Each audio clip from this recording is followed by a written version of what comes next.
यार, वापस देश लौटते वक्त प्लेन में धमाका हो गया। मैंने अभी पैराशूट पहना ही था कि एक नाजुक सी लड़की दौड़ती आई और मेरा पैराशूट छीन लिया। मैं गुस्से में उससे झगड़ने वाला था कि वो अचानक मेरे ऊपर आ गई और उसके होंठ मेरे होंठों से लग गए। यार, 7 साल से गर्लफ्रेंड है मेरी। उसने एक बार भी हाथ नहीं थामा ठीक से। और ये लड़की मुझे जिंदा निगलने पर उतारू है। हाथ कहाँ रखूं मैं? अच्छा, तू अपनी शक्ल पर इतरा के कुछ भी करेगी क्या? मैं गुस्से में उसे धकेलने वाला था कि कुछ लंबे चौड़े आदमी आए और चारों तरफ नजरें घुमाने लगे। बोले, वो यहाँ नहीं है, पैराशूट नहीं है तो कूदेगा नहीं, जख्मी भी है, भीड़ में छुपा होगा, ढूंढते रहो। वो चले गए तो दूसरा गैंग आ गया। एक हाथ कपड़ों के अंदर लगा बंदूक है। तभी एक की नजर मुझ पर पड़ी। उसने देखा, बस एक जोड़ा है, जुदाई के डर में है, खतरनाक नहीं। लड़की का चेहरा पैराशूट से छुपा था, इससे उसकी पहचान नहीं हुई। वो बोले, ब्लैक ड्रैगन उसे पहले ढूंढ ले, उससे पहले हमें मिलनी चाहिए। मैं सोचने लगा, इस प्लेन के लोग बड़े अजीब हैं और ये लड़की अभी भी मेरा फायदा उठा रही है। मैंने हटाने के लिए हाथ उठाया तो उसने मेरा हाथ पकड़ अपनी कमर पर रख दिया। तू कौन है, दूर रहे मुझसे। तभी उस गैंग के बड़े ने पीछे मुड़कर देखा। उसके बंदे ने भी नजर घुमाई, लेकिन वो मुझे नहीं, उस लड़की को देख रहे थे। बड़े ने जेब से पिस्तौल निकाली और दाग दी। लड़की ने कंबल फेंका उन पर और मुझे खींचकर प्लेन से कूद गई। पैराशूट खुला और हम हवा में झूलने लगे। वो चिल्लाए, वो भागा, गोली चलाओ। गोलियां चलती रहीं पर हम दूर निकल गए। बड़े ने गुस्से में कहा, पीछा करो। कुछ लोग पैराशूट पहनकर कूद गए। मुझे समझ नहीं आया मैं इस झमेले में कैसे फंस गया। ये लड़की कौन है जिसे दो दो गैंग मार रहे हैं? कुछ पूछता उससे पहले देखा, उसकी आंखें बंद हो रही हैं, कमर से हाथ छूट रहा है, बेहोश हो गई। अरे गिरेगी, मैंने उसे कसकर थाम लिया। तू डर के बेहोश हुई क्या?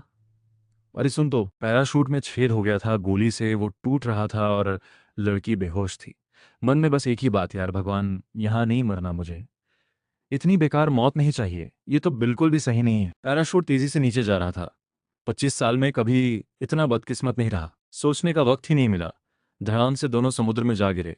पानी का बड़ा छींटा उड़ा। मेरे मुंह में पानी घुस गया। किसी तरह ऊपर आया हंसते हुए। शुक्र है तैरना आता है, वरना आज तो गए थे। थोड़ा संभला तो देखा, पानी में चारों तरफ खून फैल रहा था। ये इतना खून कहाँ से आया? वो लड़की कहीं दिख नहीं रही।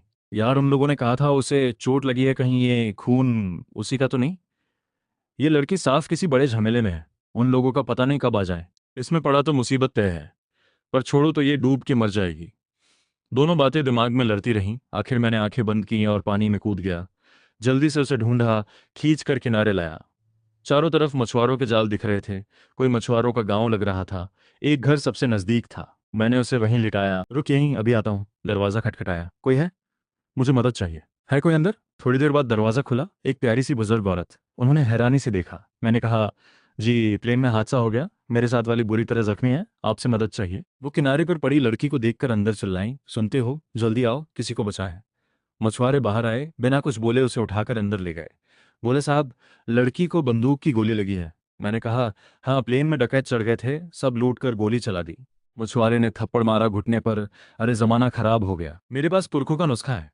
चाहे जितना बड़ा जख्म हो, दवाई लगाओ, कल तक ठीक। सच में? पहली बार सुना था ऐसा। अम्मा हंसी। इनके घर में पीढ़ियों से मछुआरे हैं। एक बार मछली ने बाँ में काटा, मांस निकल गया, दवाई लगाई, बिल्कुल ठीक हो गए। वाकई? थोड़ा डर लगा सुनकर। अम्मा ने पानी का कटोरा दिया, पहले जख्म साफ करो, फिर दवाई लगेगी। मैंने लड़की की तरफ देखा। वो मेरी कमर थामे, सिर मेरे सीने पर टिकाए आराम से सो रही थी। यार, बेहोश थी ना? अब होश आ गया क्या? बेहोश थी तो ये सब कैसे कर रही है? मुझे उस पर और गुस्सा आ गया। अम्मा बोली, तुम्हारी लड़की तुम्हें बहुत चाहती है, जख्मी है, फिर भी तुम्हें थामे हुए है। जवानी अच्छी होती है। हमारे ज़माने में तो हाथ पकड़ना भी शर्म की बात थी। मैंने सभ्य मुस्कान रखी। अंदर से इस बेशर्म लड़की पर खींच रहा था। अम्मा उसका चेहरा देखकर रुक गईं। लगा जैसे कुछ पहचाना। अम्मा जानती हैं इसे? कहीं कोई बड़ी मुजरिम तो नहीं जिसे पूरे देश ढूंढ रहा हो? अभी अभी दो गैंग पीछे थे इसके। अम्मा, ध्यान से सोचो, ये कहाँ दिखी थी? मेरी जान का सवाल है। अम्मा ने सिर हिलाया, याद नहीं। लेकिन लगता है शहर के लोग हो, इतनी सुंदर हो, लगती हो फिल्मी जोड़ी। अरे नहीं अम्मा, हम कहाँ के स्टार देख रही हो, कितने बुरे हाल हैं। बेटा, ये दवाई लगा दो, थोड़ी देर में खाना बनाती हूँ, बुलाने आऊंगी। बहुत शुक्रिया। अरे इसमें क्या, दोनों बाहर गए तो मैंने लड़की के माथे पर हल्की से चुटकी ली। वो कराई, भौहें सिकुड़ी। देखा तो छाती पर काले खून के निशान थे और ताज़ा खून भी बह रहा था। मन नहीं था पर उसकी शर्ट हटाई, बस इसलिए कि यहीं मर गई तो और बड़ा झंझट होगा। ऊपर का हिस्सा साफ किया, पानी काला हो गया। बाहर जाकर गर्म पानी लाया, नीचे का हिस्सा साफ करने लगा तो हाथ पैंट की तरफ गया और मैं रुक गया। छोड़ो, थोड़ा बहुत पोंछ देते हैं, क्या फर्क पड़ता है। वैसे ये पैंट इतनी टाइट है, उतारूं कैसे? सोच ही रहा था कि एक ठंडी आवाज़ आई, क्या कर रहे हो? मैं चौंका। उसने मेरा कॉलर खींचा। मैं सीधे उसके जख्म पर गिर गया। सॉरी। लगा क्या? माफ़ करना जानबूझकर नहीं था। मैं उठा। तू गलत मत सोच, बस दवाई लगाने के लिए पूछना था। वो मेरी आंखों में देखकर मुस्कुराई। पैंट का बटन नहीं खुलता था ना। मेरी रूह कांप गई उस मुस्कान से। तो ये मत सोच कि मुझे तुझमें दिलचस्पी है। मेरी गर्लफ्रेंड है और उसके अलावा किसी में मेरी रुचि नहीं। जिसे पैंट भी नहीं उतारनी आती उसकी भी गर्लफ्रेंड है। दुनिया अजीब है। मुझे थोड़ा गुस्सा आया। तुमसे कहा मैंने कब कि मैं और वो ऐसे वैसे हैं? हम दोनों बिल्कुल साफ रिश्ता रखते हैं। दिखता है प्लेन में जो किस किया था उसमें भी कोई तजुर्बा नहीं था। पहली बार था। दवाई उसकी तरफ फेंकी। खुद नहीं लगाएगी? तू खुद देखना चाहता था ना, अब मौका है। मेरी गर्लफ्रेंड तुझसे कहीं बेहतर है। मैं तुझे देखने में कोई दिलचस्पी नहीं रखता। पहली बार किसी ने उसे ऐसा कहा था। वो थोड़ा मुस्कुराई। धीरे धीरे मेरी तरफ खिसकी और मेरी आस्तीन खींची।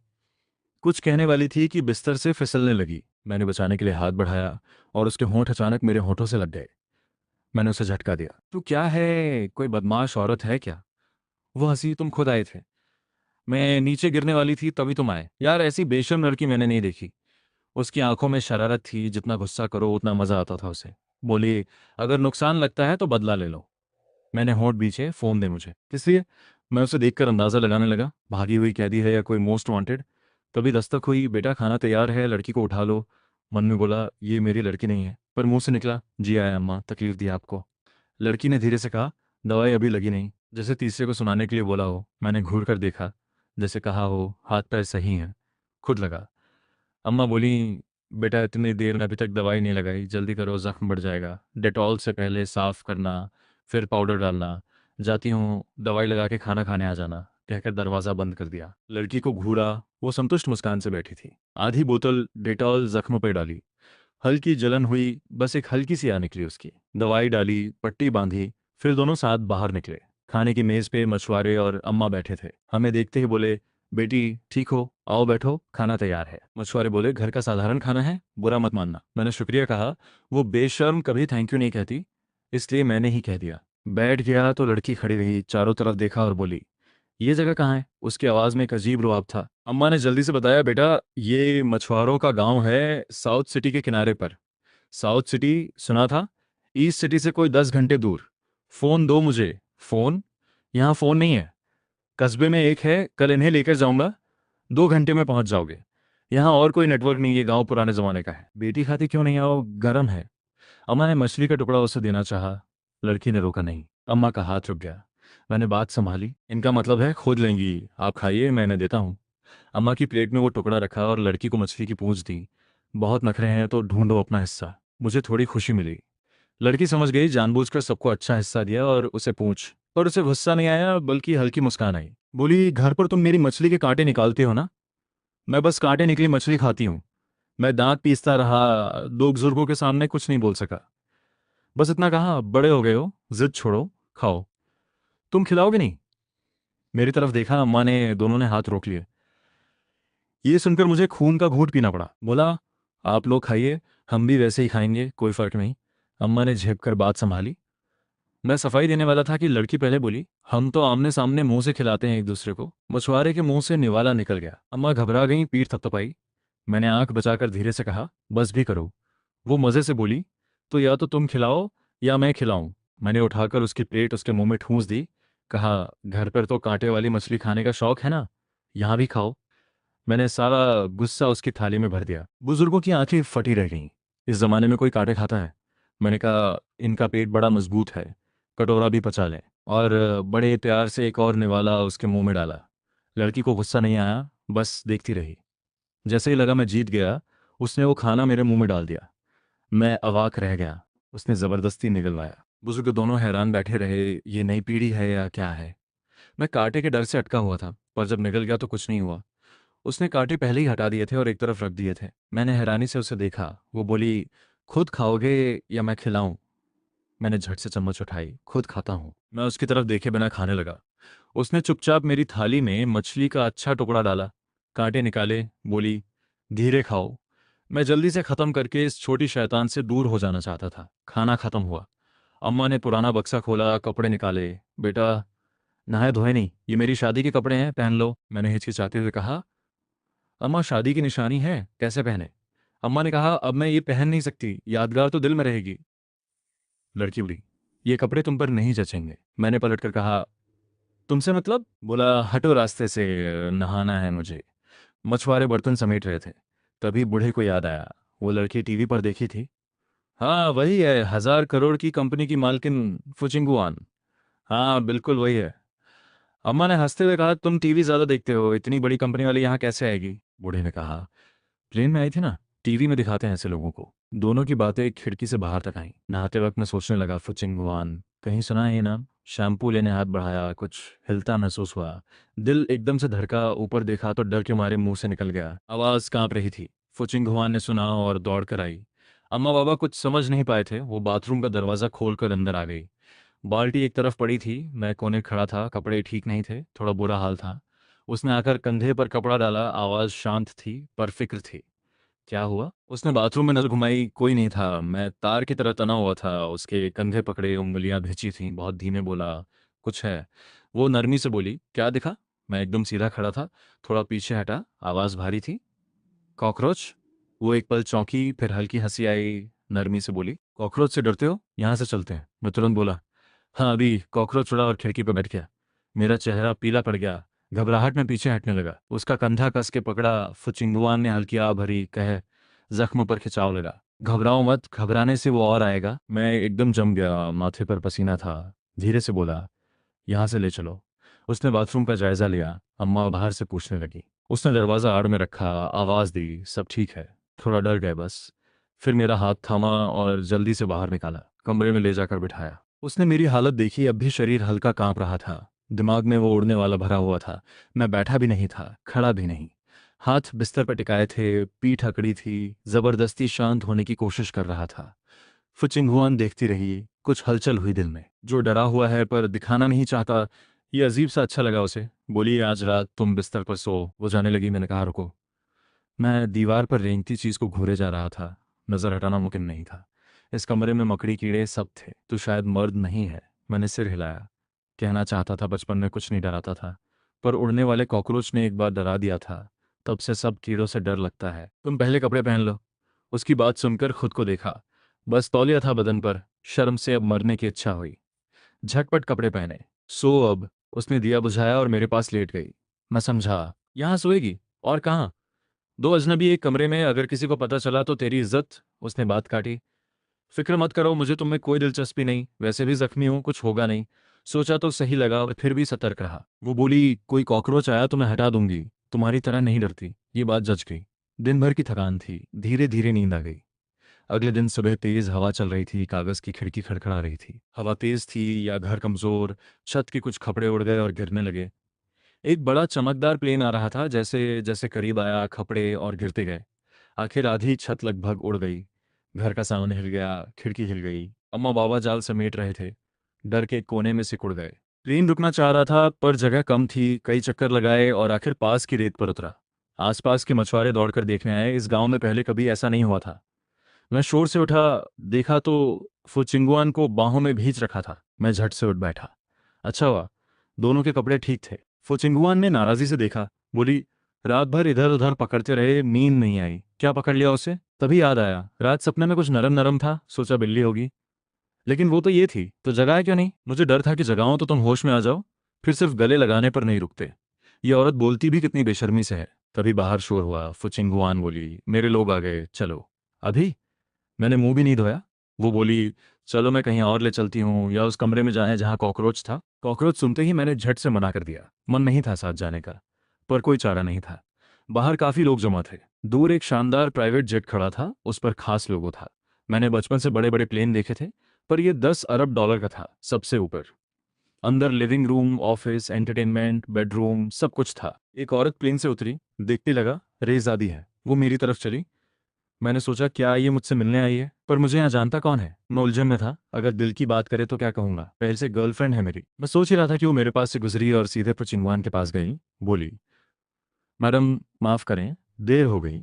दोनों गैंग के अलावा एक और अनजान गुट था, उन्होंने प्लेन का पंख उड़ाया था। उनका निशाना एक मर था, पर काफी लोग मारे गए, अभी ज्यादा पता नहीं चला। उसने मेरी तरफ एक नजर डाली, सोचा ये कौन है जो मैडम के इतने पास खड़ा है। हमारी मैडम मर्दों से दूर रहती हैं, पर इससे कोई नाराजगी नहीं दिखती। फुचिंगुआन ने कुछ सोचा, फिर बोली, इस घर की मरम्मत करवाओ। प्लेन उतारते वक्त छत उड़ गई। वो झुककर बोली, गलती हुई। फुचिंगुआन ने अम्मा से पूछा, बगीचा लगाना आता है? अम्मा हैरान थी, जवाब नहीं दे पाई। उसकी वाली ने थोड़ा सख्त होकर कहा, मैडम पूछ रही हैं। अम्मा बोली, हाँ। फुचिंगुआन ने कहा, तो एक बगीचा भी दिलवाओ। सबने मेरी तरफ देखा। मुझे समझ आया, कल मजाक में जो कहा था वो सच कर रही है। मैं कुछ बोल नहीं पाया। रहने का हर्जाना भी दूंगी, पूरा नया घर, और मेडिकल के लिए 1 लाख का चेक। उसकी वाली लिखने लगी, फिर रुकी। बोली, मैडम यहाँ आसपास कोई बैंक नहीं है, चेक का क्या करेंगे, नकद दो। फुचिंगहुआ ने फैसला किया। एक बक्सा आया, अम्मा के सामने रखा गया। ये मैडम की तरफ से है। अम्मा ने कांपते हाथों से बक्सा खोला। अंदर करारे नोटों की गड्डियां थीं। इतने पैसे देखकर अम्मा बेहोश हो गई। मछुआरे ने थामा, फिर खुद झांक कर देखा। वो भी लड़खड़ा गए। ऐसे पैसे उन्होंने जिंदगी में नहीं देखे थे। चलो मेरे साथ। फुचिंगुआन आगे बढ़ी। मैं पीछे हो लिया। लेन के अंदर 8 सोफे थे, जगह जगह स्क्रीन लगी थी। वो बोली, इन्हें नहाने ले जाओ। वो खुद अंदर चली गई। मेरे लिए दूसरा बाथरूम था। उसकी वाली बोली, आइए साहब। मैं पूछना चाहता था कि फु चिंगुआन है कौन, पर सोचा फायदा नहीं। प्लेन उतरा और बात खत्म। ये नहाने का सामान है, ये कपड़े, बाथरूम वो रहा। कपड़ों के साथ अंडरवेयर भी था। घिन आई। वो बोली, मैडम ने कल रात मैसेज में बताया था, साइज भी आपका ही है। मेरे कान लाल हो गए। कब भेजा मैसेज? रात 11 बजे। याद आया, तब मैं सो चुका था। उसने चुपके से मेरा फ़ोन लिया और मैसेज किया, और शायद बाकी चीज़ें देखी। शर्म और गुस्सा एक साथ उछला। धड़ाम से बाथरूम का दरवाज़ा बंद किया। साहब, ज़रूरत हो तो दीवार पे बटन है। वो चली गई। नहाते नहाते मन में गालियां देता रहा, मेरा फ़ोन चुपके से इस्तेमाल किया, ये तो हद है। नहाकर निकला तो फुट चिंग खाने की मेज़ पर बैठी थी। नहाने के बाद एकदम बदली हुई लग रही थी। साफ कपड़े, अच्छी खुशबू। स्टेक काट रही थी, बड़े सलीके से। ये कोई आम अमीर नहीं है। बैठते ही उसने कहा, कल रात जान बचाई, शुक्रिया, 1 करोड़ दे रही हूँ। मेरे हाथ रुक गए। कितना बुरा लगा सुनकर। उसकी वाली ने तुरंत चेक बढ़ाया, साहब रख लीजिए। मैंने ठंडे से मना किया, नहीं चाहिए, कल जो हुआ वो बस हो गया। इसे सेवा का मेहनता ना समझ लो। ये सुनकर उसकी वाली हैरान, मतलब ये साहब कल रात मैडम के साथ थे? ये तो बड़ी खबर है। हमारी मैडम कभी किसी मर्द के पास नहीं फटकने देती। असिस्टेंट भी औरत रखती हैं। घर वाले रिश्ता लाए तो मुंह फेर लेती हैं। और ये मर्द इसके साथ रात बिताई। जादू है क्या इस पर? मैंने चेक चिंगुआन की तरफ फेंका और जेब से 1 रुपया निकाल कर उसकी तरफ उछाला। रात सेवा ठीक रही, ये इनाम रख लो। उसकी वाली ने चेक और रुपया दोनों हवा में लपक लिए, वरना मैडम के चेहरे पर लगते। चिंगुआन ने मुझे ऐसे देखा जैसे कुछ भांप रही हो। मैंने गला साफ किया, कल रात की बात किसी से मत करना। हमने कुछ नहीं किया, मेरी गर्लफ्रेंड है। मैं नहीं जानता तुम्हारे कितने यार हैं, पर मैं उनमें से नहीं हूँ। उसकी वाली को अब हैरानी से आगे का शब्द नहीं मिल रहा था। मैडम ने किसी ऐसे को पसंद किया जिसकी गर्लफ्रेंड है, और वो मैडम को घास भी नहीं डाल रहा। फोर्ब्स की लिस्ट में 6 साल से पहले नंबर, शक्ल भी, दिमाग भी, और ये साहब हैं कि परवाह ही नहीं। उसकी वाली मन में सोच रही थी, साहब आपकी नज़र थोड़ी और तेज होती, इस प्रेम की शान देखकर भी समझ जाते कि मैडम कौन है, फिर भी गर्लफ्रेंड को ऊपर रखे हो। तुम बड़े वफादार निकले। फुचिंगवान का लहजा अजीब था, पर उसकी वाली समझ गई। मैडम को चुभा, वाह ये तो दिलचस्प हो रहा है। पर मैडम, आप तो जो चाहें हासिल कर लेती हैं, गर्लफ्रेंड वाला भी क्या मुश्किल है? मैंने ठंडे से कहा, फुसाइबा, मैं वैसा नहीं हूँ। तुम्हें बेशम कहना गलत नहीं होगा। बेशम? इस मर्द ने मैडम को बेशम कहा। उसकी वाली की सांस रुकी। फुचिंगवान ने मुस्कुराते हुए कहा, खाओ, पहले खाओ, फिर लड़ना। मुझे भूख नहीं थी, पर कल से उसने 3-4 बार जान खाई थी। एक नाश्ता तो बनता है। मैं बेझिझक खाने लगा। फुचिंगवान ने स्टेक का टुकड़ा काट कर मेरी प्लेट में रखा। चखो, अच्छा है। मैंने चाकू से वो टुकड़ा हटा दिया। किसे चाहिए तुम्हारी जूठन, मैं खुद ले लूंगा। उसकी वाली आंखें फाड़े देखती रहीं। ये साहब मैडम को एकदम हवा में उड़ा रहे हैं। पहले कभी कोई ऐसा नहीं था। नाश्ता खत्म हुआ। प्लेन ईस्ट सिटी के एयरपोर्ट पर उतर चुका था। मैंने कहा, शुक्रिया फुसाइबा, अब दोबारा मिलना ना हो तो अच्छा। मैं उतरा, टैक्सी ली और चल दिया। वो चिंगुआन उसे जाते देखती रही, कुछ सोच रही थी। उसकी वाली ने धीरे से पूछा, मैडम घर चलें? उसे लगा मैडम उदास हैं। फु चिंगुआन बोली, ऑफिस चलो। उसकी वाली ने धीरे से पूछा, उनकी जानकारी निकाले? फु चिंगुआन की ठंडी नजर उस पर पड़ी, जैसे झिड़क रही हो। वो डर गई, माफी मांगने वाली थी। तभी फु चिंगुआन बोली, तुम मुझे समझने लगी हो। उसके होठों पर अजीब मुस्कान थी। उसकी वाली कांपी, खुश हो या डरे समझ नहीं आया। मैडम पहली बार किसी मर्द के लिए ऐसी थी। अपना बंगला छोड़कर ईस्ट सिटी के एयरपोर्ट तक आई, बस ताकि वो आराम से जा सके। उसकी वाली ने सिर झुकाया, जी मैडम, अभी पता करती हूँ। फु चिंगुआन खिड़की से बाहर देखती रही। मैं टैक्सी में बैठा, पता बताया, चिंगयान ग्रुप। ड्राइवर ने हैरान होकर पूछा, लिंजियांग साउथ रोड वाला चिंगयान ग्रुप? हाँ, कोई बात है? ड्राइवर कुछ बोलने वाला था, रुक गया। लगता है ये साहब बहुत दिन बाद लौटे हैं, शायद नाम बदल गया। पर बताऊं तो अजीब लगेगा। चुप रहा, गाड़ी चला दी। मैंने खिड़की से बाहर हवा ली। ईस्ट सिटी आ गया आखिर। हवा में पुरानी पहचानी खुशबू थी। मन खुश हो गया। फिर याद आया, माँ बाप को मैसेज नहीं किया। छोड़ो, सीधे जाकर चौंका देता हूँ। आज लू नियन नियन का जन्मदिन था। उसके लिए बड़े जतन से तैयार किया तोहफा प्लेन से कूदते वक्त गुम हो गया। थोड़ा खींच हुई और वो औरत याद आई। अगर वो नहीं होती तो मैं ये झंझट में नहीं पड़ता। फोन निकाला और एक केक शॉप को लगाया। क्या अभी तैयार केक मिलेगा? दूसरी तरफ से आवाज आई, यान साहब आप हैं? फ्रंट डेस्क का फोन हाथ से छूटते छूटते बचा। पिछले 10-15 साल से यान परिवार के सारे मिठाई केक वहीं से जाते थे, इसलिए हर नंबर याद था। पर 3 साल से यह नंबर नहीं आया था। हाँ, वापस आ गया हूँ। सबसे बड़ा केक चाहिए, आज हो जाएगा। आप लू मैडम के लिए मंगवा रहे हैं? हर साल इस वक्त यान परिवार लू नियम नियम के लिए केक भेजता था। सब जानते थे, पर उसने बताया यान छोटे साहब पहले ही भिजवा चुके हैं। मुझे लगा यान ये भाई ने सोच लिया। सगे भाई नहीं, पर हमेशा मेरे लिए सोचता है। मैं मुस्कुराया, ठीक है तो जरूरत नहीं, शुक्रिया।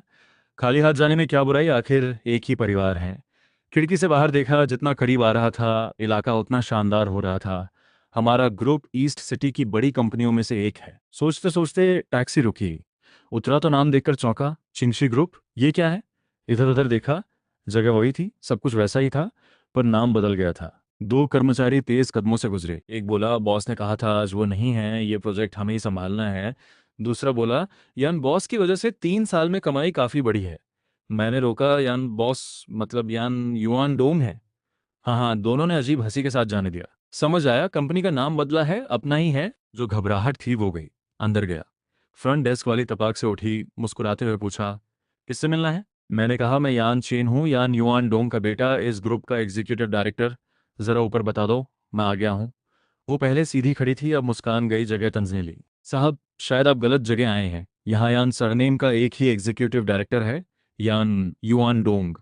और उनका बेटा यान ये बाई डायरेक्टर हैं। मेरे छोटे भाई ने झूठ बोला और पहले खोजबीन भी नहीं की। मैं उलझ गया, ये बाई डायरेक्टर कब से हो गया? 3 साल पहले दादाजी गए। वसीयत में साफ था कि चिंग्यान ग्रुप की 80% हिस्सेदारी और यान परिवार की 100 अरब से ज्यादा की दौलत मैं और पिताजी दोनों मिलकर चलाएंगे। जो पहले शर्त पूरी करे वो वारिस।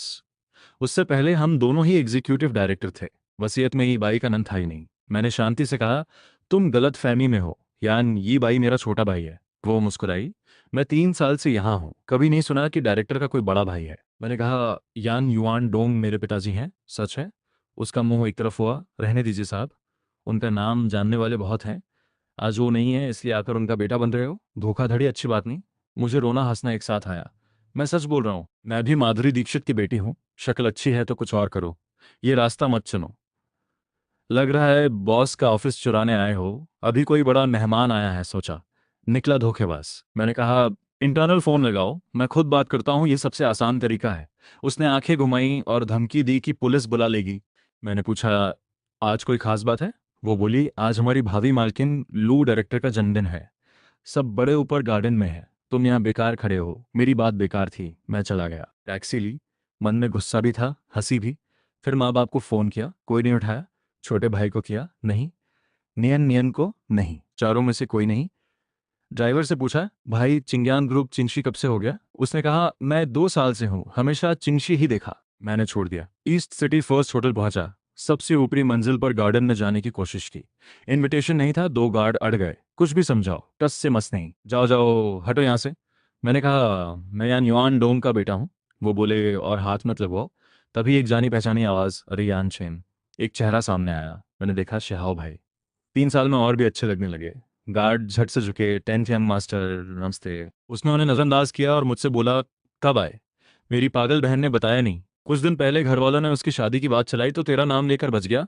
सबको हंसा दिया। शहाव भाई बस करो, बचपन से मजाक बनाते हो। वो हंसा। तू मेरी बहन को पकड़ के रखा, वो 3 साल तेरे पीछे रही, उसका रिकॉर्ड तूने तोड़ा। सबसे मुश्किल रहा तू। उसने मेरा कंधा थपथपाया। मैंने कहा, शिहाओ भाई ये गार्ड नहीं मान रहे, जरा पहचान दिला दो। उसने ठुड्डी पर उंगली रखी। इसमें मेरा फायदा?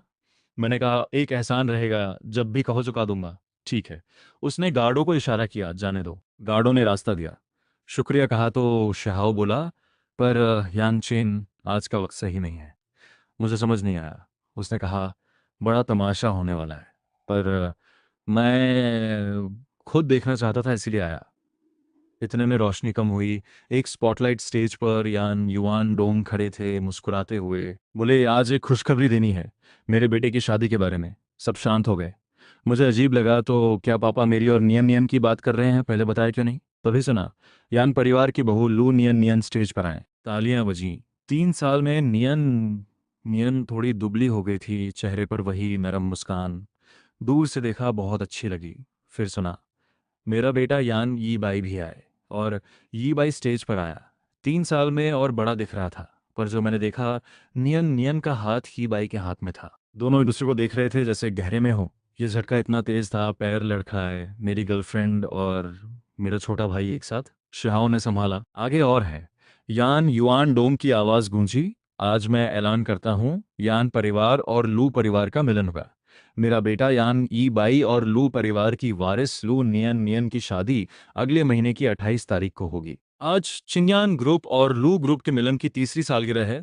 नियन नियन का जन्मदिन भी है। और ये सगाई की रात भी। सगाई, ये शब्द सिर पर हथौड़े जैसा लगा। दिमाग झनझना गया। दर्द कुछ और ही था। 8 साल की मेरी गर्लफ्रेंड, मेरे छोटे भाई से सगाई, ये कैसे हो सकता है? फिर सुना, एक दुखद बात भी कहनी है। मेरा बड़ा बेटा यान चेन कल जिस प्लेन में था वो हादसे में गया। आज से मेरा बस एक ही बेटा है, ई बाई। चूंकि यान चेन नहीं रहा, विरासत का हक नहीं बचा। कंपनी आगे ई बाई और नियन नियन संभालेंगे। पूरे हॉल में सन्नाटा। फिर धीरे धीरे दोनों को देखने लगे। यान युआन डोंग ने गिलास उठाया। सबने उठाया। मेरा दिल जैसे कट रहा था। मैं उस आदमी को देख रहा था, यही मेरे पिताजी हैं? नियन नियन ने गिलास मिलाया, उनका हाथ थामा और धीरे धीरे नीचे उतरी। ये भाई दूसरी तरफ से, पापा, एक बेटा कम हुआ पर नियन नियन है ही, कुछ मिलता कुछ जाता है। यान युआन डोंग ने कंधा थपथपाया। लिन ग्रुप और वानहुई ग्रुप वाले भी हैं, चलो मिलवाता हूँ। यू यिंग, तुम भी आओ, मैं अक्सर बाहर रहता हूँ, बच्चों का ध्यान रखना। सौतेली माँ जियांग यू यिंग मुस्कुराई। ये मेरी जिम्मेदारी है। मैं उन चारों को देखता रहा, लगा जैसे बाहर का आदमी हो। 3 साल में सब पलट गया। चारों ने अलग अलग लोगों से बातें की, फिर खाने की मेज पर आए। मेरी आवाज निकली, इतने खुश हो, क्या हुआ? चारों के चेहरे पल भर में बदल गए। ई बाई पहले समझा, आंखें फट भाई। तुम वापस आ गए? क्यों नहीं आना था? मरने की तमन्ना थी तुम्हें? मेरा मतलब ये नहीं था। ई बाई ने सोचा भी नहीं था भाई जिंदा होगा। यान युआन डोम का चेहरा भी बदल गया। मैंने ठंडे से कहा तो बिना ढूंढे मुझे मरा घोषित कर दिया। जो हुआ उस पल को बयान नहीं कर सकता। मेरे अपने पिता ने मेरी मौत का ऐलान किया जैसे कुछ हुआ ही नहीं। जियांग यू यिंग ने मुस्कुराते हुए बात संभाली। यान चेन जिंदा रहे तो घर को खौफ देते। रात भर हम सब परेशान रहे, नींद नहीं आई। मैंने देखा सब एकदम तरोताज़ा थे। मैंने कहा, लगता है मेरी विरासत मिलेगी, सोचकर खुश थे। यान युआन डोंग ने झिड़का, यान चेन अपनी माँ से ऐसे बात करते हैं? मैंने कहा, मुझे पता है, नियन नियन और यी बाई की बात अभी सब सामने है, ठीक से सोचने में वक्त लगेगा। पर मेहमानों के सामने घर की इज्जत रखो। तो मेरी इज्जत कौन रखेगा? नियन नियन की तरफ देखा, बस एक सच्ची बात सुनाओ, मैं छोड़ दूंगा। वो बोली, यान चेन, मुझसे गलती हुई। पर सच इसलिए नहीं बताया कि तुम ऐसे ही भड़क जाते। भड़कना? अपने सबसे करीबी लोगों ने धोखा दिया, चुपचाप बचाऊं? 8 साल में एक बार भी सच बोलते आज तक नहीं पहुंचते। एक तरफ मुझसे प्यार का नाटक, दूसरी तरफ मेरे भाई से रिश्ता। लू नियन नियन, यही तुम्हारा प्यार था? कहते कहते गुस्सा और दर्द दोनों उमड़ आए। कल वो वीचैट पर प्यार का इजहार कर रही थी, और आज ये। जियांग यू यिंग ने शॉर्ट ठीक करते हुए कहा, नियन नियन और ये बाई एक दूसरे से बहुत प्यार करते हैं। जबरदस्ती से रिश्ते नहीं बनते। जाने दो, खुशी से आशीर्वाद दो। मैंने चिल्लाकर कहा, फर्क पड़ता है। मैं हूँ ये बाई है। मैं इस ग्रुप का असली वारिस हूँ। उसने ऐसा सुना, अभी तुम्हारे पिता ने बताया, ये बाई भी वारिस है। और सुनो, नियन नियन माँ बनने वाली है। ये बाई थोड़ा व्यस्त है, तुम आ गए हो तो थोड़ा हाथ बटाओ। ये सुनते ही जैसे बिजली गिरी। मुझे सोचा भी नहीं था इनके बच्चा भी होने वाला है। ये बाई मुस्कुराया, भाई कुछ महीनों में बच्चा आएगा, तुम बड़े चाचा बनोगे, खुश हो? उसकी आंखों में साफ चुनौती थी। ये मुझे तकलीफ देने के लिए ही बोल रहा है। फिर बोला, भाई तुम बचपन से विदेश में पढ़े हो, हमारे बच्चे का नाम रख दो। यान युआन डोंग ने भी हाँ कर दी। हाँ यान चेन, अगर मन दुखे तो नाम तुम्हारा रखा कैसा लगेगा? मैं ठंडी हंसी हंसा, ये एहसान है क्या मुझ पर? अगर ऐसा नहीं होता तो कभी पता नहीं चलता अपने लोग कितने गिर सकते हैं। मैंने कहा, नाम रखो यान जियानली, बड़ा होकर तुम सबसे दूर जाए। जियांग यू यिंग बिगड़ी, यान चेन, इतने साल तमीज सिखाई, सब बेकार गया। मैंने कहा, आंटी पहले खुद सीखो। फिर शराब का गिलास उठाया। शादी हो रही है, एक जाम तो बनता है। ही बाई ने सभ्य अंदाज रखा। खुश हूं भाई, तुम जिंदा लौटे। हमारी शादी में आशीर्वाद चाहिए। मैं मुस्कुराया, आशीर्वाद? बेऔलाद रहो। और फिर शराब उसके चेहरे पर फेंक दी। लू नियन नियन चौकी। यानचेन भाई ये क्या था? ये भाई तुम्हारा भाई है। यान युआन डोंग को उम्मीद नहीं थी, पर मुझे कोई गलती नहीं लगी। दूसरा गिलास उठाया, लू नियन नियन के सामने रखा। ये जाम उन सभी रिश्तों के लिए जो अब कभी नहीं होंगे। जियांग यू यिंग रोकने दौड़ी, देर हो गई। लाल तरल ने नियन नियन का मेकअप बिगाड़ दिया। मैंने देखा पिताजी और मेरी गर्लफ्रेंड दोनों किसी और की परवाह में है। सीना अंदर से टूटा। ये वो लोग हैं जिन्हें मैं जानता था। गिलास जमीन पर पटका। यान युआन डोंग को देखा, एक एक शब्द बोला। इस जिंदगी में जो रिश्ता था वो लौटेगा नहीं। आज से अपना अपना रास्ता। जख्मी भेड़िए की तरह वहां से निकला। बाहर कब से मूसलाधार बारिश थी। मैं भीगता हुआ चला गया, इस ठंडी दुनिया को महसूस करता हुआ। 8 साल की मूर्खता, अब जागने का वक्त है। बारिश बेरहमी से भिगो रही थी। मैं रोते रोते हंस पड़ा। लगा खुद का वजूद ही मजाक है। फिर रोया। तकलीफ इतनी गहरी थी कि निकलने का रास्ता नहीं था। गाड़ियां हॉर्न बजाने लगी। पागल है क्या? मरना है तो दूर जा, मेरी गाड़ी के सामने से हट। मैं और हंसने लगा, जितना गाली मिली उतना हंसा। तभी एक काली गाड़ी तेजी से मेरी तरफ आई। मैं उस गाड़ी को पहचानता था। रंग, नंबर, मॉडल यही नियन नियन की गाड़ी है। मैं वहीं खड़ा रहा। नियन नियन आई। शायद गलती का एहसास हुआ। माफी मांगने आई होगी। पता नहीं था माफ करूं या नहीं। 8 साल मेरी जिंदगी में उसकी यादें इस तरह घुली हैं कि निकालना मुमकिन नहीं। धड़ाम गाड़ी आकर लगी। दिमाग सुन। तो ये मुझे खत्म करना चाहती थी। मेरी हंसी अजीब हो गई। शरीर जोर से गिरा, होश गया। बारिश बेरहमी से बरसती रही। जमीन पर लाल फैलने लगा। मैडम किसी को टक्कर मार दी। एक घबराई आवाज। लू साहब की गाड़ी चलाने की आदत नहीं मुझे। बारिश में इंसान दिखा तब तक ब्रेक नहीं लगी। पिछली सीट पर बैठी ने पलके तक नहीं उठाई। ठंडी आवाज, किसी को भेजो। उसकी वाली ने शीशा पोंछा। मैडम ये तो यान साहब हैं। आपने यान साहब को मारा? इस एक बात पर पिछली सीट वाली ने सिर उठाया। हूँ। और दरवाजा खुल गया। फु चिंगवान तेज कदमों से उस तरफ गई। उसकी वाली समझे उससे पहले मैडम झुककर उसे उठाने लगी। मैडम ध्यान रखो, डॉक्टर को बुलाओ, घर चलो। फुचिंगुआ ने उसे देखा। इतनी बारिश में यान चेन यहाँ क्या कर रहा था? आती गाड़ी से भी नहीं हटा। सिर के पीछे खून बारिश के साथ मिलकर उसके कपड़ों को रंग रहा था। जल्दी करो। मैडम पहले से तेज चला रही हूँ। आखिरकार गाड़ी वेस्ट बैंक डिस्ट्रिक्ट में घुसी। ईस्ट सिटी का सबसे महंगा इलाका। फो चिंगुआन का घर। मैडम आ गई।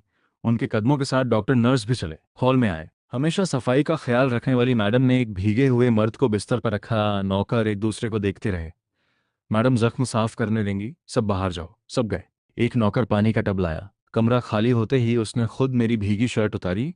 गरम तौलिए से पोंछने लगी। अंदर आओ। आवाज सुनकर बाहर वाले अंदर आए। देखा तो फुचिंगुआन खुद मुझे पोंछ रही है। जल्दी जख्म बांधो। उसकी वाली मन में हैरान, मैडम खुद ये कर रही हैं? ये काम नर्स को देती हैं मुझे। मैडम इतना क्यों कर रही हैं? रुको मत जाओ। मैंने अचानक डॉक्टर का कपड़ा पकड़ा। दर्द में बड़बड़ाया। डॉक्टर झटका खाया। दवाई लगाने का हाथ भारी हो गया। दर्द से सांस खिंची। हटो। फुचिंगवान ने डॉक्टर को एक तरफ किया। हाथ भी नहीं आता ठीक से। उसने खुद दवाई लगाई। ये इतना क्यों कर रही है मेरे लिए? क्या हुआ? किसने तकलीफ दी अनचेन को? पता करो। उसकी वाली ने मन में सोचा, मैडम ने किसी मर्द की इतनी परवाह कभी नहीं की। घर के सारे नौकर चाकर औरतें बदलकर मर्द कर दो। फु चिंगवान ने कहा। चूंकि घर में हमेशा औरतें ही थीं, इसलिए उसे खुद करना पड़ा। साहब उठे। मैं आपकी देखभाल के लिए हूँ। ये कहाँ हूँ? West Bank district, east city का सबसे महंगा इलाका, मैडम का घर। यहाँ कैसे? उनके असिस्टेंट से टक्कर हो गई थी, याद है? सिर में दर्द उठा। गिरते वक्त लगी थी, गहरी नहीं, पट्टी हो गई। मैं सोचा, फिर याद आया। उठने लगा। नौकर ने रोका। मैडम का ख्याल नहीं रहा। मुझे याद नहीं कि कौन था, होश ही नहीं था। मैडम कहाँ हैं? नहाने गई हैं। बचाने में भीग गई थी। ये नाइट गाउन कैसे? भीगे थे, सर्दी ना हो इसलिए बदल दिया। किसने बदला? नौकर ने। और कोई नहीं। मेरे कपड़े कहाँ हैं? धुलकर सुखाए गए लॉन्ड्री रूम में। अभी ले आती हूँ। वो झुककर चली गई। मैंने कमरे में नज़र घुमाई। सजावट बेहतरीन थी। नौकरों का अंदाज भी बड़े घर वाला। यहाँ की मालकिन कोई बड़ी हस्ती है। नियन नियन की गाड़ी नहीं थी, पर 8 साल मेरे अंदर जो उगा था उसे उखाड़ा गया। सांस तक कांप रही थी। कपड़े आगे साहब, थोड़े नम हैं, पहनेंगे? मैंने इशारा किया। जाओ, मैं खुद कर लूँगा। तौलिया हटाने लगा, तभी दरवाज़ा खुला। एक मीठी आवाज़, सुना उठ गए हो? एक पतली सी छाया अंदर आई। तुम यहाँ कैसे? उसने होठों पर हल्की मुस्कान रखी। ये मेरा क्या? मैं एक पल रुका। बाहर जाओ। वो हल्की हंसी। इतनी हिम्मत से निकालते हो? कुछ देखा भी नहीं तो हड़बड़ाहट कैसी? कुछ नहीं देखा मतलब? तुम्हारे माँ बाप ने दस्तक देना नहीं सिखाया? अपने कमरे में दस्तक कैसी? मैं और हैरान। ये तुम्हारा कमरा है? तुम्हारे कपड़े सूखे नहीं? सर्दी बढ़ाना हो तो ऐसे ही रहो, वरना बदल लो। कपड़े दिए तो और नाराज हुए। जमाना अजीब है। मैं थोड़ा संभला। सर्दी लग रही है, चक्कर भी, तो तुमने बचाया। थोड़ा ख्याल आया, शायद लहजा ठीक नहीं था। शुक्रिया। अब देर हो रही है, चलता हूँ। कहाँ जाओगे इस वक्त? मुझे सब पता चल गया, क्या हुआ अच्छी तरह जानती हूँ। होटल में रहूँगा, इतनी रात को यहाँ से अकेले जाओगे, लोग कहेंगे मैंने निकाला, मेरा नाम खराब होगा। वन में आया, दो गैंग पीछे पड़े थे, नाम की क्या फिक्र, पर लगा वो ठीक करना चाहती है। तुमने जान बचाई, उसका हक अदा करना है। जब तक कहीं और ठिकाना ना हो, यहाँ रहो। फिर बोली, चिंता मत करो, दुबले पतले में कोई दिलचस्पी नहीं मुझे। दुबले पतले? मेरे को दुबले पतले बोला? सिर का दर्द थोड़ा कम लगा। आराम करो, खाना देखने जाती हूँ। मैंने नए कपड़े देखे, साइज और स्टाइल क्या खास मेरे लिए। फिर मैंने सिर झटका नहीं, इस घर में मर्द आते होंगे इसीलिए सब साइज रखती होगी। नहाने गया, आईने में देखा, चेहरा पीला। ऐसे मुझे कौन पसंद करेगा? नियन नियन का मन बदला तो कोई हैरानी नहीं। नियन नियन याद आई, सीने में तेज दर्द। 8 साल का रिश्ता अचानक खत्म, जिस छाती में छुरा घुपा हो। कुछ देर बाद चिंगुआन ने दस्तक दी। खाना तैयार है? यान चेन सोया तो नहीं? दरवाज़ा खोला, बाथरूम में रोशनी थी, भाप बाहर आ रही थी। वो जाने वाली थी, तभी अंदर से अलार्म बजा। चिंगुआन समझी कुछ गड़बड़ है, दरवाज़ा खींचा, अंदर से बंद। यान चेन, सुन रहे हो? दरवाज़ा खोलो। भाप में मैं ज़मीन पर था। फुचिंगवान ने उठाया। यान चेन, उठो, डॉक्टर डॉक्टर। मैडम बुलाया? पट्टी फिर से बांधनी होगी। जी जी। बेवकूफ़ आदमी, नहाते वक्त बेहोश हो गया। मैडम, जख्म में इन्फेक्शन से बुखार है, बुखार उतारना ज़रूरी है, कुछ भी करो। ठीक है। कुछ देर बाद मेरी आंखें खुली, घुटन हो रही थी। जागे? कोई तकलीफ है? मैंने हाँ में भी सिर हिलाया और ना में भी। नियम। मैंने धुंधले चेहरे को देखने की कोशिश की, उठने की कोशिश की। सिर अभी दर्द है? मैंने हाँ में हिलाया, फिर सामने धुंधली शक्ल देखकर रुका। क्या हुआ? बहुत तकलीफ है, डॉक्टर को बुला दूं? तुम ऐसे कैसे कर सकती हो? किसी से भी प्यार करती, मेरे भाई के साथ क्यों? बच्चा भी हो गया। फुचिंगुआन की भौहें सिकुड़ी, यानचेन ने उसे लू नियन नियन समझ लिया। बस एक लड़की की बात है, दुनिया में कमी नहीं। मेरी नियन नियन अलग थी। अभी तकलीफ है, डॉक्टर को भेजो। कोई फायदा नहीं, यहाँ यहाँ दर्द है। तुमने मुझसे प्यार करना क्यों छोड़ा? मैंने क्या गलती की बताओ, सब ठीक कर दूंगा। अगले पल मैंने फू चिंगुआन को कसकर पकड़ लिया। फू चिंगुआन के पूरे बदन में एक हलचल हुई, नजर धुंधला गई। यान चेन आखिरकार मेरा होगा, पर अभी नहीं। अभी ये जानता ही नहीं मैं कौन हूँ। अगले दिन सुबह उठा, कमरे में कोई नहीं था। धुंधले में याद आया, बाथरूम में बेहोश हुआ, उसके बाद क्या हुआ कुछ याद नहीं। तभी एक नौकर ने देखा, साहब जाग गए, खाने के लिए नीचे चलिए। नहीं, मैडम कहाँ है? वो मुस्कुराई। मैडम सुबह ही इंटरव्यू देने गई हैं। इंटरव्यू? तभी टीवी पर एक बिजनेस शो में एक चेहरा दिखा। 6 साल से लगातार अमीरों की लिस्ट में पहले नंबर पर, सिंगल सीईओ। हाँ, यही है हमारी मैडम। इसीलिए नाम जाना पहचाना लग रहा था, ये चेंगुआंग ग्रुप की सीईओ है। मैंने दिमाग में कई अंदाजे लगाए थे, ये नहीं सोचा था हमारी मैडम बेहतरीन है, यान साहब के साथ जोड़ी अच्छी जमेगी। मैंने बात बदली। मेरा फ़ोन कहाँ है? बारिश में ख़राब हो गया था, मरम्मत के बाद उसी कमरे में रखा है। शुक्रिया। I know you. मैं जानता हूँ अभी बोलूँगा तो यकीन नहीं करोगे। लू नियान नियान का अरसे से ई बाई के साथ चक्कर चल रहा था। एक तरफ मुझसे बात करती रही, दूसरी तरफ ई बाई के साथ संबंध बनाती रही। अब तो बच्चा भी होने वाला है। क्या ये लू नियान नियान इतनी हिम्मत कर सकती है? मुझे भी कल ही सच पता चला। कल उसका जन्मदिन था, लेकिन ये मैंने सोचा भी नहीं था कि वो मेरे छोटे भाई से सगाई कर लेगी। और सुनो, कल हमारे छिंग यान ग्रुप के मर्जर की तीसरी सालगिरह भी थी। क्या 3 साल हो गए मर्जर को? ये भी कल ही पता चला। बेवकूफ़ लग रहा हूँ ना खुद को? यहाँ तक कि मेरी विरासत भी अब खतरे में है। ये भाई अब ग्रुप का चेयरमैन है और आंटी भी चेयरमैन बन गई। क्या मामला है? दादाजी की वसीयत में तो उनका कोई हिस्सा नहीं था। हाँ, उनकी चाल साफ दिखती है। पहले ग्रुप के अंदर घुसकर लोगों से जान पहचान बनाई, फिर इंतजार किया कि पापा विरासत मिलने के बाद हिस्सा बांटे। कहना होगा उनका दांव बहुत सोचा समझा था। ये तो हद हो गई। रुको, मैं यांग यांग अभी वापस आता हूँ और तुम्हारी तरफ से हिसाब चुकाता हूँ। अरे नहीं नहीं बड़े साहब, आप आए तो और गड़बड़ हो जाएगी। मैंने आपको इसलिए फ़ोन किया ताकि पूछ सकूं, आप करें क्या? और क्या, पहले विरासत वापस लो, बाकी बाद में। मैं रुका। तुम्हें पता है ना कि विरासत के लिए 2 शर्तें पूरी करनी होंगी। जो पहले पूरी करेगा उसी को मिलेगी। कौन सी शर्तें?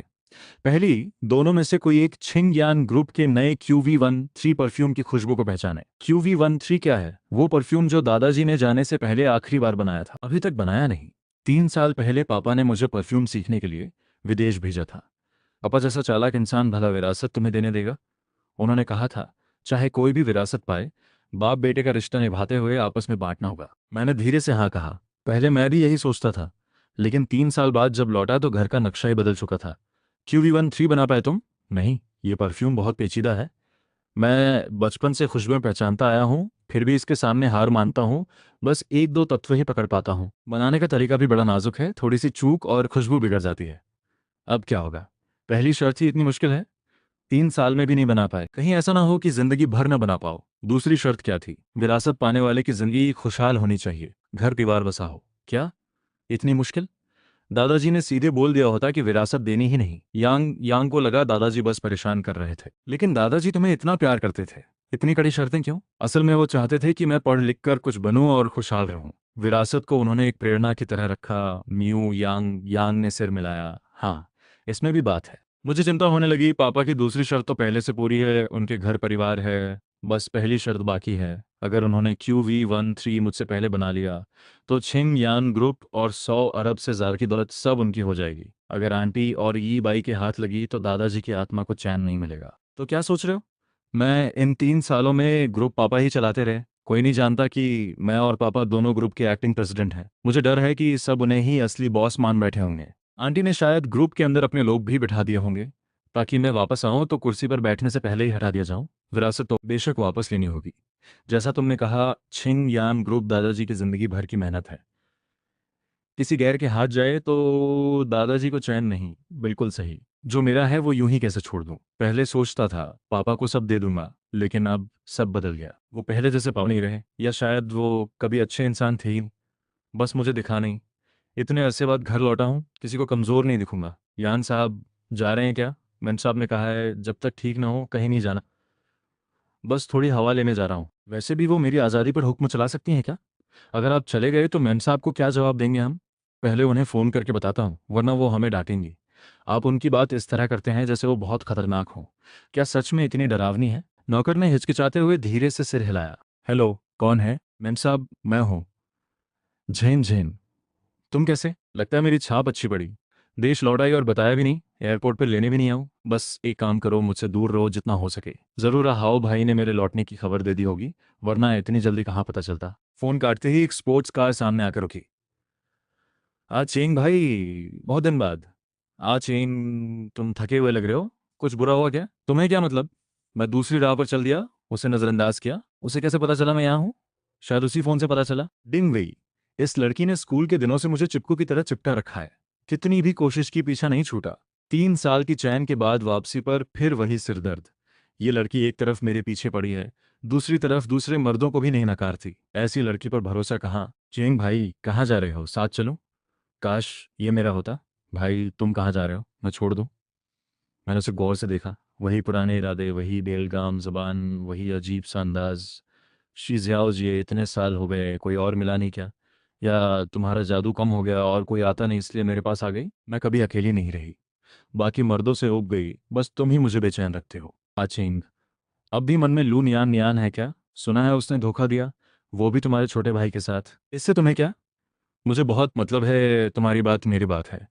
ऊपर बैठो, मैं बदला दिलाती हूँ। हटो रास्ते से। मैंने पहली बार सुना कि किसी को मेरा रास्ते में होना बुरा लगा। यान चेंग, जानते हो, इस सड़क पर मेरा होना इस सड़क की किस्मत है। शी जिनजेन, थोड़ी तो इज्जत करो खुद की। ये सवाल ही बेकार है। तुम्हारे पीछे पड़ी तब से इज्जत छोड़ी। चेंग भाई, तुम हमेशा से अलग रहे, जो कोई नहीं कहता वो तुम कह देते हो, यही तो अच्छा लगता है। मैंने एक टैक्सी रोकी। भाई छिंग यान विला चलना है यार, बढ़िया स्पोर्ट्स कार शो टैक्सी में क्यों? शी झेन झेन समझ नहीं पाई। कहाँ जी जान बैठ। पापा तो रहे दूर, शी झेन झेन को भी झेलना होगा। अच्छा, तुम्हारे टेस्ट क्या कहा? इस टूटी फूटी गाड़ी में बैठना मतलब जान जोखिम में डालना है, और तुम उस पर इल्ज़ाम लगाते हो। देखो, तुम उल्टी दिशा में जा रहे हो, सड़क का नियम भी नहीं पता, और कह रहे हो मैं जान जोखिम में डाल रही हूँ। आचीन, अगर तुम मुझसे प्यार करते हो तो मैं पीछा नहीं छोड़ूंगी। कुछ हो गया तो पूरी जिंदगी तुम्हें संभालना पड़ेगा। पागल। मैं उसे नज़रअंदाज करना चाहता था। भाई उसे पार कर लो। साहब, इस रास्ते की लिमिट 40 है, मैं 39 पर हूँ, और वैसे भी शी दीदी की गाड़ी से कौन आगे जाएगा, मरना है क्या? ठीक कहा। सच में ये बर्दाश्त नहीं होता। घर के रुतबे के दम पर ट्रैफिक के नियम धज्जियां उड़ा देती है। सड़क को अपना घर का आंगन समझ रखा है। बस में बैठे कुछ लड़के उसे देखकर बोले, वो लड़की कितनी खूबसूरत है। सच में शी दीदी है? मैगजीन से कहीं ज्यादा सुंदर। शायद तारीफ सुनकर शी झेन झेन ने अपनी उंगली उठाई और उन्हें एक इशारा किया। बस में बैठे लड़के चिल्लाने लगे। देखते ही देखते कई गाड़ियों से लोग बाहर निकल आए। गाड़ियां छोड़ उसके पास जमा हो गए। थोड़ी देर में सड़क पर जाम लग गया। चारों तरफ से हॉर्न की आवाज़ें, भीड़ का शोर और शी झेम झेम की नखरेबाज अदाएं सब मिलकर एक अजीब तमाशा बन गया। मैं बीच भीड़ में फंसा, न आगे जा सका न पीछे। ये तमाशा देखकर गुस्सा 7वें आसमान पर था। मुझे छिंग यान ग्रुप पहुंचना है, यहाँ वक्त बर्बाद करने का मन नहीं था। मैंने सख्त चेहरे के साथ भीड़ हटाई। शी झेन झेन, अभी हटो, मेरा काम मत रोको। लेकिन शी झेन झेन ने जरा भी परवाह नहीं की। ये वो इंसान है जिसे मैं बरसों चाहती हूँ, यान चेंग। आगे से सबका साथ बना रहे। ये सुनते ही भीड़ और ज्यादा फोन निकालकर हम दोनों की तस्वीरें खींचने लगी। मैंने उसका हाथ झटका, आवाज में ठंडक थी। हमारा कोई रिश्ता नहीं, आगे भी पचड़ा किया तो ठीक नहीं होगा। वो एक कदम पीछे हुई। आचेंग भाई, मैं बस तुम्हारी मदद करना चाहती थी। लू नियान नियान और यान यी बाई ने जो किया, सिर्फ मैं ही हूँ जो सच में तुम्हारी परवाह करती हूँ। मुझे तुम्हारी परवाह की जरूरत नहीं। मुझे छिंग यान मिला जाना था, वसीयत लानी थी। यान युआन डोंग के झमेले में फंसने का वक्त नहीं था। तभी तेज रोशनी भीड़ को चीरते हुए आई और एक गाड़ी मेरे सामने आकर रुकी। आसपास का शोर अचानक थोड़ा थम गया। खिड़की नीचे हुई। बस दो शब्द, बैठ जाओ। आवाज सपाट थी, लेकिन इनकार की गुंजाइश नहीं थी। मैंने बिना सोचे दरवाज़ा खोला और बैठ गया। दरवाज़ा बंद होते ही बाहर का शोर पूरी तरह कट गया। गाड़ी के अंदर सुकून था। हल्की ठंडी खुशबू ने मन की बेचैनी कुछ कम की। शीत झेम झेम दौड़कर खिड़की के पास आई। तुम कौन हो? आचेंग भाई को कहाँ ले जा रहे हो? मैं शे परिवार की बड़ी बेटी हूँ। किसी को भी मुझसे आचेंग को छीनने का हक नहीं। गाड़ी चल पड़ी। शी झेम झेम की आवाज़ें और भीड़ का शोर पीछे छूट गया। मैं सीट पर टिक गया, कंधों का तनाव ढीला पड़ा। माथे पर हाथ रखा, थोड़ा सुकून मिला। यिंग जी, मुझे छिंग यान मिला जाना है। दादाजी की वसीयत वही है। वसीयत मिलने पर ही मैं छिंग यान ग्रुप वापस लेने का दावा कर सकता हूँ और यान युआन डोंग की असलियत सबके सामने ला सकता हूँ। मैं साथ चलूंगा। विला की सुरक्षा, यान युआन डोंग का हालिया शेड्यूल, घर में कौन कौन है, सब कुछ श्याओ श्याओ से पता करा लिया है। तुमने मेरी जान बचाई थी। फूचिंग हुआन कभी किसी का एहसान नहीं थी। तुम्हारा मामला हो और मैं चुप बैठूं, ये नहीं होगा। तुम्हें जवाब चाहिए, मैं पीठ हूँ। जो तुम्हारा है वो वापस लेना है। चेन गुआंग ग्रुप तुम्हारे साथ है। इन कुछ दिनों में उसने मुझे कार हादसे से बचाया, शियान क्षेत्र में रहने दिया, चुपचाप सारी जानकारी जुटाई, कभी बदले में कुछ नहीं मांगा। और जब मैं अपना समझता था, वो लौटने के पहले दिन ही मेरी मौत का ऐलान कर घर पर काबिज हो गए। एक गर्म लहर दिल में उठी। मैंने उस औरत को देखा जो इस शहर के सबसे ऊपर खड़ी है। सीधी आंखों से कहा, फू चिंग हुआन, शुक्रिया। सब ठीक होने के बाद मैं जरूर चुकाऊंगा। मुझे बदला नहीं चाहिए, बस जीतो। गाड़ी जल्दी ही छिंग यान विला पहुंच गई। ये वही घर जहां पला बढ़ा, लेकिन आज एक ठंडे पिंजरे जैसा लग रहा था। दरवाजे पर तैनात गार्ड ने मुझे देखते ही रंग बदल लिया। यान साहब, बुजुर्ग साहब का हुक्म है, आप अंदर नहीं जा सकते। मैं अपने घर आने के लिए किसी से इजाजत नहीं मांगता। आवाज ठंडी थी, कदम नहीं रुके। गार्ड रोकने की हिम्मत नहीं जुटा पाया, बस घबराकर फोन निकाल खबर देने लगा। हॉल में दाखिल होते ही यान युआन डोंग, जियांग यूयिंग, यान यीबाई और लू नियान नियान की हंसी खिलखिलाहट सुनाई दी। चारों सोफे पर बैठे ग्रुप के भविष्य और शादी की तैयारियां बात कर रहे थे। कदमों की आहट सुनकर सबने मुड़कर देखा। मुझे देखते ही उनके चेहरों की हंसी एकदम जम गई। यान चिंग, तुम यहाँ कैसे? बाहर के गार्ड मरे हुए हैं क्या? किसने घुसने दिया? निकालो इसे। यान ईबाई ने पीली पड़ती लू नियान नियान को थामा। उसकी आंखों में हड़बड़ाहट थी। भाई, तुम लौट आए, बहुत चिंता हो रही थी। चिंता? चिंता इस बात की कि मैं अभी तक जिंदा हूं और तुम्हारी जायदाद हड़पने, घर पर कब्जा जमाने और चैन से शादी करने के मंसूबे खराब हो रहे हैं। आचिंग, मुझसे गलती है, लेकिन हम दोनों में सच्चा प्यार है। तुम्हें बताया नहीं तो इसलिए कि तुम विदेश में परेशान ना हो। माफ कर देना, माफ। तुमने 8 साल के रिश्ते को धोखा दिया, मेरे भाई के साथ छुपकर संबंध बनाए, बच्चा भी होने वाला है, और ऊपर से मेरी मौत का ऐलान भी करवाया। तुम माफी के लायक हो। बकवास बंद करो। छिंगयान ग्रुप अब मेरा और ईबाई का है। तुमसे कोई लेना देना नहीं। दादाजी की वसीयत अब रद्द हो चुकी है। रद्द? शियाओ शियाओ ने फौरन एक दस्तावेज निकालकर आगे किया। यान युआन डोंग, तुमने चुपके से वसीयत में हेरफेर किया, ग्रुप की अरबों की संपत्ति हड़पी, बाहरी लोगों से मिलकर पुराने कर्मचारियों को दबाया। ये सारे सबूत चेन गुआंग ग्रुप के पास हैं। इसके अलावा दादाजी का छोड़ा हुआ QV13 परफ्यूम भी मैंने सफलतापूर्वक बना लिया है। घर परिवार की शर्त भी पूरी होती है। मैं विरासत के हर मापदंड पर खरा उतरता हूँ। मैंने वसीयत की असली प्रति और परफ्यूम का प्रमाण मेज पर पटका। यान युआन डोंग का चेहरा सफेद पड़ गया, सोफे पर ढह गए। जियांग यूयिंग का पूरा बदन कांप रहा था। वो पुरानी अकड़ गायब थी। ये बाई की नजरें चुरा रहा था, सीधे देख नहीं पा रहा था। लू नियान नियान पूरी तरह टूट गई, जमीन पर बैठकर रोने लगी।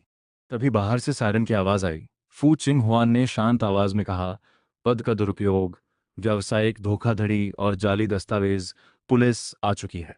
पुलिस हॉल में दाखिल हुई और गिरफ्तारी वारंट दिखाकर यान युआन डोंग, जियांग युयिंग और यान यी बाई को एक एक करके ले गई। लू नियान नियान को भी साजिश में शामिल होने के आरोप में पूछताछ के लिए ले जाया गया। कानून और दुनिया की नज़रों में उसका हश्र तय था। बुरे लोगों का अंजाम बुरा ही होता है। उन्होंने इतनी चालें चली, मेरा सब कुछ छीनने की कोशिश की, लेकिन आखिर में खुद ही जेल पहुंच गए। मैं खाली हॉल में खड़ा रहा और एक लंबी सांस ली। 3 साल से मन पर जो बोझ था वो आज पूरी तरह उतर गया। फू चिंग हुआन मेरे पास आई और धीरे से मेरा हाथ थाम लिया। उसकी नरम नजरें देखते ही मन को सुकून मिल गया। ढलती धूप खिड़की से उस पर पड़ रही थी, नजरें हटाना मुश्किल था। हादसे में अचानक मिलना, तूफान में जान देकर बचाना और अब यहाँ तक साथ देना, ये औरत कब दिल में उतर गई पता ही नहीं चला। फू चिंग हुआन, पहले तुमने मुझे संभाला, अब मेरी बारी है। चिंग यान ग्रुप को मैं बचाऊंगा, दादाजी की आखिरी ख्वाहिश पूरी करूंगा, और इस जिंदगी में सबसे जरूरी बात यह है कि तुम्हारे साथ रहूं। उसकी आंखों में एक मुलायम मुस्कान आई। वो पंजों पर उठी और धीरे से मेरे होठों को छू गई। इस बार कोई जल्दबाजी नहीं थी, कोई गलत फहमी नहीं, बस दिल की खुशी और पूरा यकीन। बाद में मैंने छिंग यान ग्रुप की विधिवत विरासत संभाली, कारोबार दोबारा खड़ा किया, पुराने कर्मचारियों को वापस बुलाया, और ये पूरा सफ़र इस शहर के कारोबारी जगत में एक मिसाल बन गया। मेरी और फू चिंग हुआन की शादी ने पूरे शहर में धूम मचा दी। घर में खुशियां थीं, सुकून था, वो इंसान नहीं रहा जिसे परिवार और प्यार दोनों ने धोखा दिया था। फू चिंग हुआन वही दबंग और तेज तर्रार बड़ी मेमसाब रही, लेकिन सिर्फ मेरे लिए नरम थी। शी जेन जेन ने जब देखा कि मेरा दिल लग चुका है और मैं खुश हूं, तो उसने भी हार मान ली और पीछा छोड़ दिया। और जिन्होंने गलत किया, यान युआन डोंग, जियांग युयिंग, यान ई बाई, अपने लालच और धोखे की सजा भुगतते हुए जेल में जिंदगी गुजारते रहे। लू नियान नियान की इज्जत मिट्टी में मिल गई, कोई सहारा नहीं रहा। जिंदगी के पायदान पर किसी तरह गुजारा करती रही, वो पुराना रुतबा कहीं नहीं था। धूप मेरे और फू चिंग हुआन के साथ बैठे साय पर पड़ रही थी। अब समझ आया, वो हादसा एक मुसीबत भी था और एक नेमत भी। उसने मुझे झूठे लोगों से दूर किया और एक ऐसे इंसान से मिलाया जो सच में कीमती था। अच्छे का अच्छा और बुरे का बुरा, और मेरी और फू चिंग हुआन की जुड़ी हुई जिंदगी ही इस कहानी का सबसे खूबसूरत अंजाम था।